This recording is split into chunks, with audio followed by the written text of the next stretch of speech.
नमस्कार मित्रों, मेरा नाम है आदित्य। आप देख रहे हैं एडवोकेट आदित्य यूट्यूब चैनल। आपकी सलाह प्रोग्राम का ये मैं 34वां पार्ट बना रहा हूँ। आज के प्रोग्राम में मैं आपको अपनी तरफ से बहुत ही ज़्यादा इंपॉर्टेंट प्रैक्टिकल नॉलेज के बारे में बताने वाला हूँ। अगर आपके ऊपर कोई भी झूठा FIR हो जा रहा है या झूठा केस दर्ज हो जा रहा है, तो ऐसे में आपके पास एक ऑप्शन होता है कि आप हाई कोर्ट जाएँ क्वेश्चन के लिए। आप हाई कोर्ट में 482 CRPC के अंतर्गत क्वेश्चन के लिए एप्लीकेशन लगाते हैं, और यदि आप इस बात को सिद्ध कर देते हैं कि आपके ऊपर जो FIR हुआ है या जो केस दर्ज हुआ है वो झूठा है, वो गलत है, निराधार है, तो ऐसे में हाई कोर्ट आपके केस को क्वैश कर देता है और एक पल में ही आपको उस FIR या फिर उस केस से छुटकारा मिल जाता है। तो यदि आपकी पत्नी ने आपके ऊपर झूठा 498A का केस लगा दिया है और आप उस केस से काफ़ी ज़्यादा परेशान हो चुके हैं, तो आज के वीडियो में मैं आपको ऐसे 7 कारण बताऊंगा जिन कारणों पे आप हाई कोर्ट जा सकते हैं क्वेश्चन के लिए और अपने FIR को रद्द करा सकते हैं। तो ये वीडियो पूरा देखिएगा, क्योंकि यदि आप भी झूठे 498A केस से परेशान हैं तो इस वीडियो से आपको काफ़ी अच्छा नॉलेज मिलेगा और आप भी ये जान सकेंगे कि क्या आप हाई कोर्ट जाके अपने इस झूठे 498A केस को क्वैश करा पाएंगे या नहीं करा पाएंगे। और साथ ही साथ इस वीडियो के अंत में मैं आपको एक बहुत ही इंपॉर्टेंट चीज़ बताऊंगा जो 498A केस के क्वैश से ही संबंधित है। तो वीडियो के लास्ट में मैं आपको सबसे ज़्यादा इंपॉर्टेंट चीज़ बताऊंगा। तो चलिए वीडियो को शुरू करते हैं।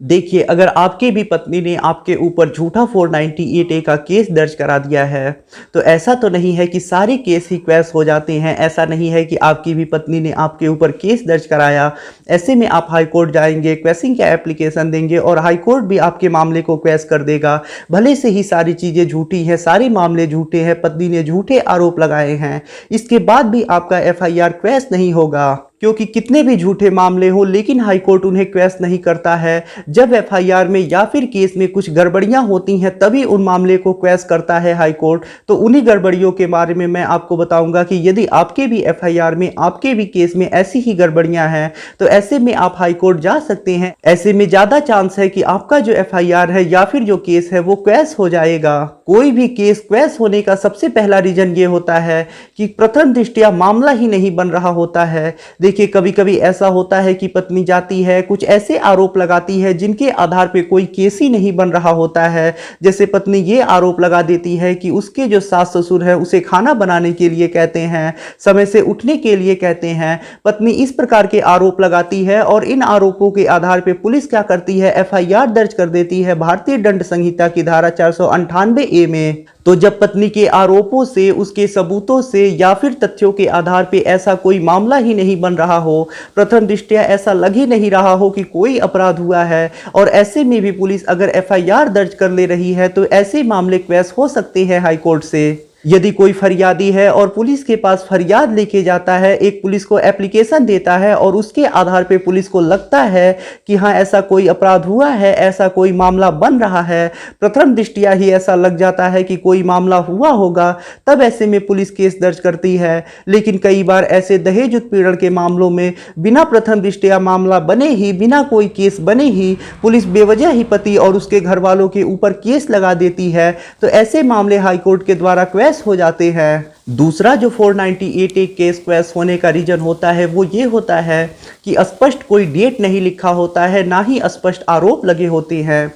देखिए, जब पत्नी ये कहती है कि उसके सास ससुर, उसके पति ने उसके साथ मारपीट की, बहुत ज़्यादा उसके साथ प्रताड़ना की और ऐसे ही बहुत सारे आरोप लगाए होते हैं, लेकिन कोई स्पष्ट डेट नहीं लिखी होती है कि इस दिन उसके साथ घटना घटित हुई, तो ऐसे भी मामले क्वैश हो जाते हैं। और साथ ही साथ ऐसे भी मामले क्वैश होते हैं, जैसे पत्नी करती है ये कि वो लिखवा देती है कि उसके पति और उसके रिश्तेदारों ने उसके साथ दहेज मांगा, और स्पष्ट आरोप नहीं लगाती है कि किन किन व्यक्तियों ने उसके साथ दहेज की मांग की या फिर मारपीट की। इसके बावजूद भी पुलिस क्या करती है कि पति के कई रिश्तेदारों के नाम डाल देती है, पति के माता पिता, भाई बहन, इन सारे लोगों का केस में नाम डाल देती है।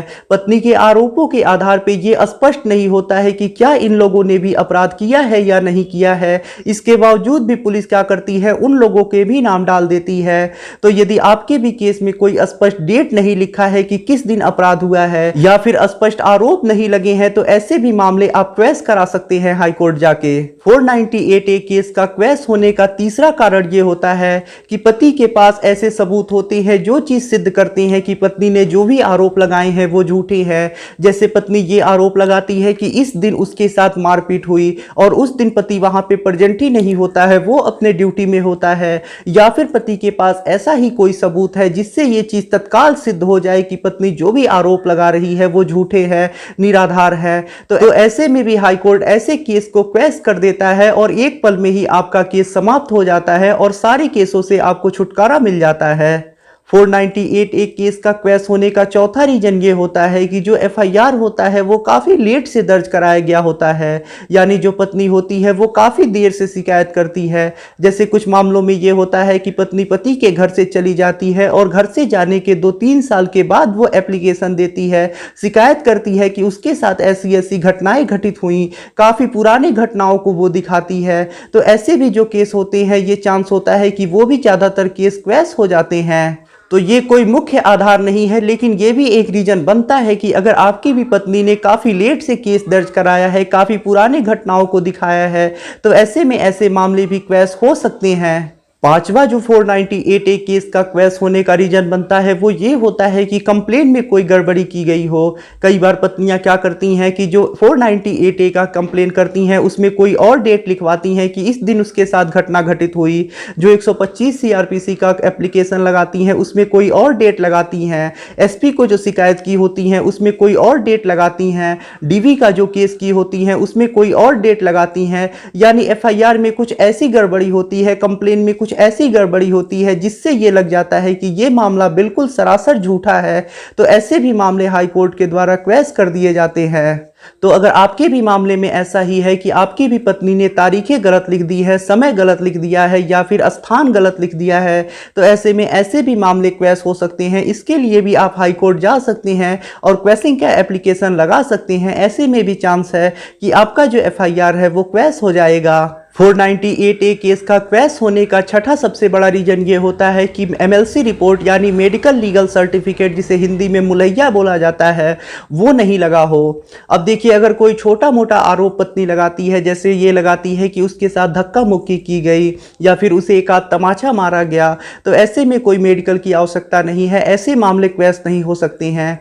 लेकिन अगर पत्नी ये आरोप लगाती है कि उसे लाठी डंडों से मारा गया, उसे काफ़ी बुरी तरह से पीटा गया और ऐसे में मेडिकल नहीं लगा है, कोई डॉक्टरी रिपोर्ट नहीं लगा है, कोई दवाइयों का बिल नहीं लगा है, कोई एक्सरे नहीं लगा है, तो ऐसे में भी ऐसे मामले क्वैश हो जाते हैं। तो अगर काफ़ी गंभीर किस्म के आरोप लगाए गए हैं जिससे कि आईपीसी की धारा 307 तक बन रही हो, लेकिन उसके साथ मेडिकल नहीं लगा हो, तो ऐसे भी मामले हाई कोर्ट के द्वारा क्वैश कर दिए जाते हैं और ऐसे में आपको काफ़ी मदद मिलती है। छोटे मोटे आरोप लगाए गए हैं और थोड़ी बहुत मारपीट की बात की गई हो और ऐसे में मेडिकल नहीं लगा है, तो कोई बात नहीं, कोई दिक्कत नहीं, ऐसे मामले क्वैश नहीं हो सकते हैं।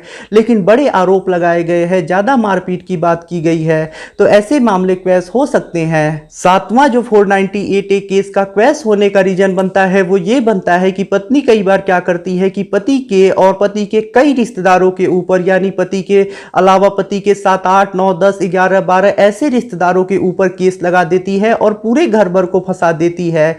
तो ऐसे में भी ये चीज प्रतीत हो रही है कि पत्नी ने सिर्फ परेशान करने के लिए ऐसा किया होगा। अब पति का कोई रिश्तेदार है, वो बहुत ज्यादा दूर रह रहा है, पति रह रहा है लखनऊ में और उसकी बहन रह रही है मुंबई में, और कभी ये दोनों लोग नहीं मिले, इसके बावजूद भी पत्नियां ऐसे लोगों पे आरोप लगा देती हैं। तो ज्यादा चांस होता है कि ऐसे भी मामले क्वैश हो जाते हैं जिसमें बहुत ज्यादा लोगों के नाम पड़े होते हैं, बहुत ज्यादा लोगों को एक्यूज बनाया गया होता है। ये तो ऐसे 7 रीजन हो गए जिन रीजन पे आप अपने 498 ए केस को क्वैश करा सकते हैं। आपको हाई कोर्ट में 482 सीआरपीसी का एप्लीकेशन लगाना होता है अपने केस को क्वैश कराने के लिए, और हाई कोर्ट यदि चाहे आप अपने सबूतों से या फिर पत्नी के एफआईआर में या फिर शिकायत में गड़बड़ी की वजह से अपने केस को क्वैश करा सकती हैं। ये गारंटी कोई नहीं ले सकता है कि आपका केस क्वैश होगा या नहीं होगा, लेकिन यदि आपके भी मामले में ऐसे 7 गड़बड़ियां हैं तो ज़्यादा चांस है कि आपके ऊपर भी जो केस हुआ है वो क्वेस हो सकता है। अब जैसा मैंने बताया था कि वीडियो के लास्ट में क्वेसिंग से संबंधित मैं आपको एक बहुत इंपॉर्टेंट जानकारी दूंगा। तो देखिए, अगर आप क्वेसिंग के लिए जा रहे हैं और आपकी पत्नी ने आपके अलावा यानी पति के अलावा पति के 2-3 रिश्तेदारों के नाम डाले हैं और ऐसे में आप क्वेसिंग के लिए जा रहे हैं, तो ऐसे में आपको 2 एप्लीकेशन लगाना होता है। सबसे पहले तो पति को अपने रिश्तेदारों के लिए अलग से एप्लीकेशन लगाना होता है, यानी क्वेसिंग के लिए पति पहले अपने रिश्तेदारों के लिए एप्लीकेशन लगाएगा और जब उस एप्लीकेशन का आदेश आ जाएगा, वो एप्लीकेशन डिस्पोज हो जाएगा, यानी फैसला आ जाएगा, क्वेस होना होगा तो हो जाएगा, नहीं होना होगा तो नहीं होगा।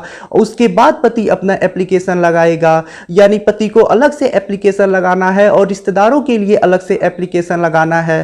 पहले रिश्तेदारों के लिए एप्लीकेशन लगाना है, जब रिश्तेदारों वाला एप्लीकेशन डिस्पोज हो जाएगा उसके बाद पति को अपना एप्लीकेशन लगाना है। तो ये चीज आपको बेहद ध्यान रखनी है कि जब भी आप क्वेसिंग के लिए जा रहे हैं, 482 सीआरपीसी का एप्लीकेशन लगा रहे हैं हाई कोर्ट में, तो ऐसे में आपको 2 एप्लीकेशन लगाने हैं। पति के लिए अलग से एप्लीकेशन लगाना है और रिश्तेदारों के लिए अलग से एप्लीकेशन लगाना है। ये इस वजह से मैं आपको बता रहा हूं कि ज्यादा ये चांस होता है कि जो रिश्तेदारों के ऊपर केस हुआ होता है वो क्वेस हो जाता है, लेकिन जो पति के ऊपर केस हुआ रहता है वो क्वेस नहीं होता है। तो अगर आप एक ही साथ एप्लीकेशन लगाते हैं तो ये चांस होगा कि सबके एप्लीकेशन को हाई कोर्ट रिजेक्ट कर देगा, लेकिन आप अलग अलग एप्लीकेशन लगा रहे हैं तो ऐसे में जो रिश्तेदार हैं वो बच सकते हैं। हो सकता है सिर्फ पति का ही एप्लीकेशन ऐसे रिजेक्ट हो, सबके ऊपर ऐसे रिस्क नहीं रहेगा। तो इस चीज का आपको बेहद ध्यान रखना है, अलग अलग एप्लीकेशन लगाना है और जब एक एप्लीकेशन डिस्पोज हो जाए उसके बाद ही आपको दूसरा एप्लीकेशन लगाना है। तो ये मैंने आपको आज 7 ऐसे रीजन बताए जिन रीजन पे यदि आपके ऊपर भी 498A का केस हुआ है तो वो क्वेसिंग के लिए आप जा सकते हैं और अपने केस को क्वेस करा सकते हैं। गारंटी तो नहीं है इस चीज की कि आपका केस क्वेस ही हो जाएगा, लेकिन ज्यादा चांस यही है कि हाँ, आपको सफलता मिल जाएगी। यदि आपको यह जानकारी पसंद आई हो तो वीडियो को जरूर लाइक कर दें। यदि आप मुझसे फोन पे बात करके कोई कानूनी समस्या का समाधान प्राप्त करना चाहते हैं तो ऐसे में डिस्क्रिप्शन चेक करें, वहाँ पे बताया गया है कि आप किस प्रकार से मुझसे फ़ोन पे बात कर सकते हैं।